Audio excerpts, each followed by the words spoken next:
Hey there, it's Brittany and I'm back with a bead with me video. I'm going to be focusing on these beads today. These are going to be going into my shop in my next drop. I think there's going to be like 11 strands available. They are from India, they are glass, and they are hand painted. They're super cute. Love them so much. I just love this color. I grabbed some other stuff from my stash. One of these really fun antique pendants. I don't have these in my shop, but I do have some that are that look similar. They're from Afghanistan. They're vintage. And then I'm just gonna be pulling some other things in from my stash. I pulled out these acrylic Navajo pearls. They're based on Navajo pearls, but they're way less expensive. These chevron beads or snake beads. These are African brass, and some random beads that I might be including in the necklace, but I also want to make a matching bracelet. So I don't think this is going to be very difficult because I don't really want to make it difficult. I just want to string a project and showcase these beads and how fun and easy they are to work with. They are large hole, so you can use leather, you can use tons of different types of cording materials with them. I don't know what I'm going to use today. Let's see. Let's try using some 1mm leather. I'm just going to use this brown that I have. 1.5 would be better probably, but I don't know if I have it and I don't want to get out. So I always start in the middle when I don't have my pendant, like when I don't have my plan yet. So I'm just going to put it on my pendant. Let's see.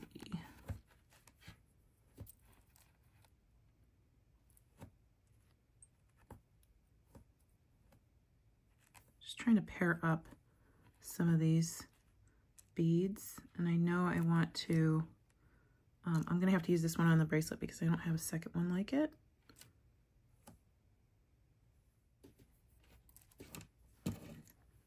I don't know that I'm going to end up using these. I don't know that they're the right tone for what I'm looking for.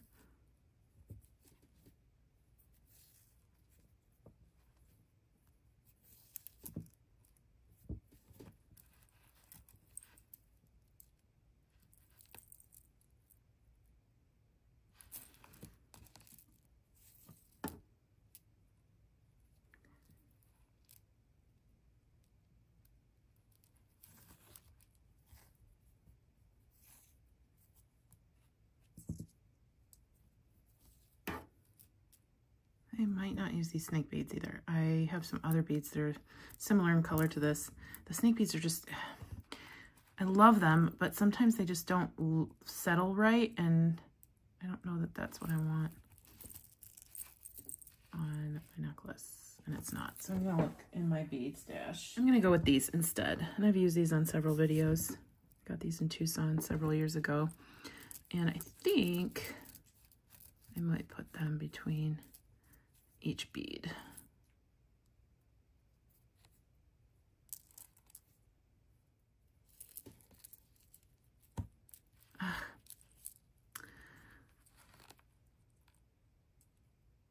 Yeah, they're too small. All right, brainstorming, still doing it. All right, I found a larger diameter. It's a little slightly different in color, but it doesn't bother me. And I am gonna put it between each bead.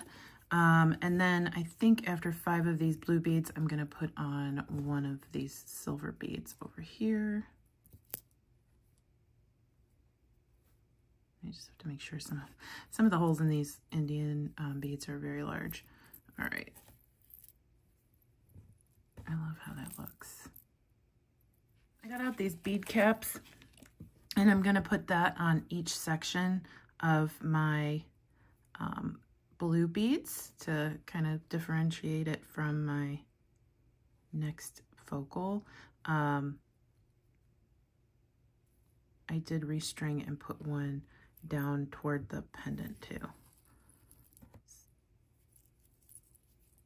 Like that. And then I will put on my focal. And then I'm just going to do as many sections like that as I'd like. Okay, so everything's strung. I've already put a clasp on one side, or part of my clasp on one side, but I wanted to show you how cute this is. It's a little heavy, but it's all glass and metal, no plastic or anything like that. I got just a silver toggle, and I wire wrapped it on to my leather, and I'm going to show you how I did that. I grabbed some 24 gauge art metal color wire from Pair Wire or Vintage. I am going to string on my clasp and move it down to where I want it. And then I'm just going to cut off some wire. Actually, I have some wire left over from the other side. Now this side's going to be a little more difficult than the original side because I can't come back down through my bead cap. It's really snug on there. But what I'm going to do is just hold my clasp, kind of pull that, make sure there aren't any huge gaps anywhere on the necklace, because once I wire wrap this, I'm not going to want to undo it.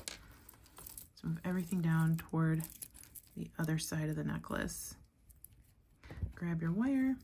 And you don't have, it doesn't have to be pretty to start off. It's going to be behind your neck anyway. It's going to go in the middle of the wire and start wrapping around my leather just to get it started.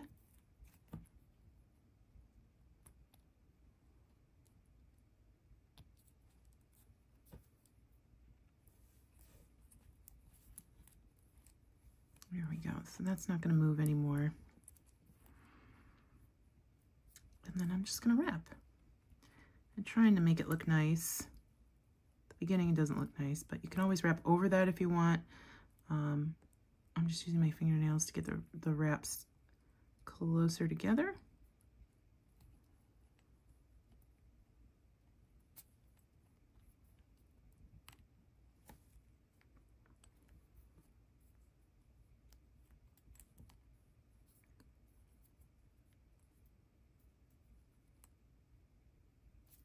Go, and then I'm going to fill in that little spot right there by trying to get them together with my fingernails, and that worked perfectly.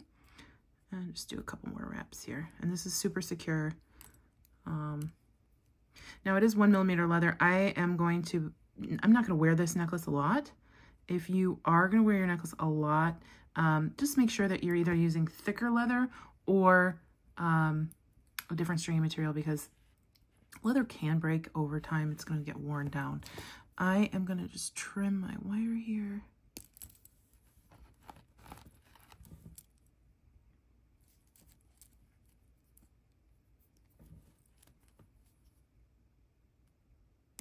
And then I'm going to take my pliers and kind of fold in those ends where I can, because we don't want to get scratched. Well, I certainly don't want to get scratched. I don't know about you. All right. And then you have this tail here, and I'm just going to snip that off. And we have a beautiful glass leather necklace. This makes me so happy. And it's just so fun. Like, wouldn't this be beautiful with just like a white dress or a white t-shirt? Any color really, but it's so cute. I'm gonna make a quick quick bracelet, just using the same stuff. Use some 1mm elasticity.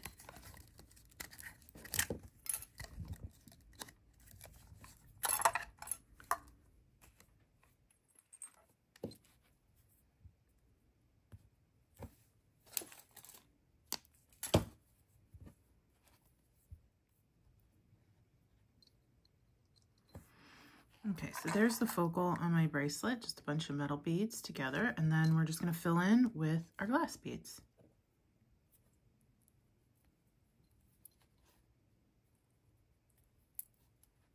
I am not putting the silver beads in between on the bracelet.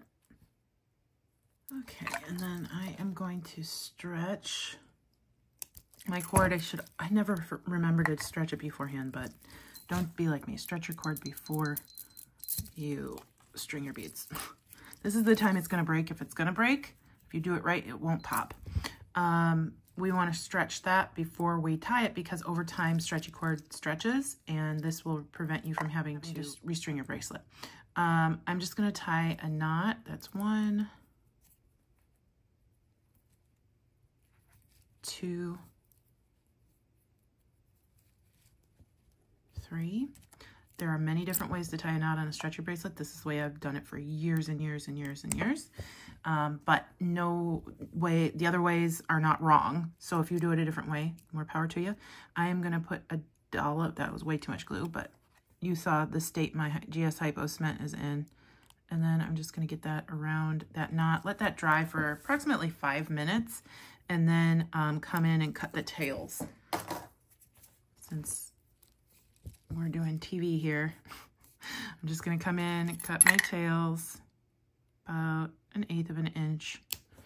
And then I'm going to hide that knot in one of my beads. Isn't that a beautiful bracelet? So gorgeous. She makes me so happy. Look at that. Ugh. Beautiful. If I wanted to, I could make more, but I think that's enough for today. I noticed one of my little charms came off, and there's an extra wire here. I don't want that hanging out. I can't tell that the charm came off, so I'm just going to put this in my charm bucket, and then we'll have it for later if I need it. But it's so simple, one color with metal, but it's just beautiful. It looks like a timeless piece. It can go with just about anything, and then we have a cute little bracelet to go with it. Thank you so much for watching. Be on the lookout for these beads at turquoisestreetbeads.com, and I'll see you next time. Stay tuned for Goldie. Bye-bye.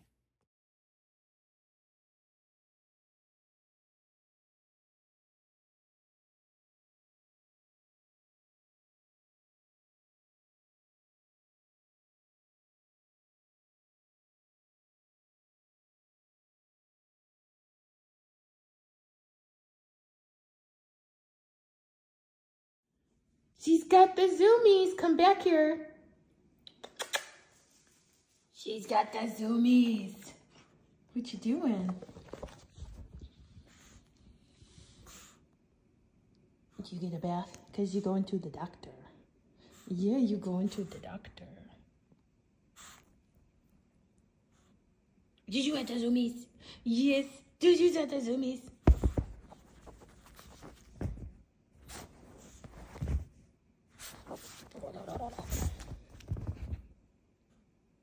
Go on. Go do that. You're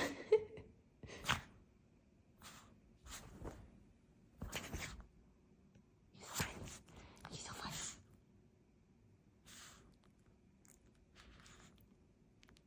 You're so cute.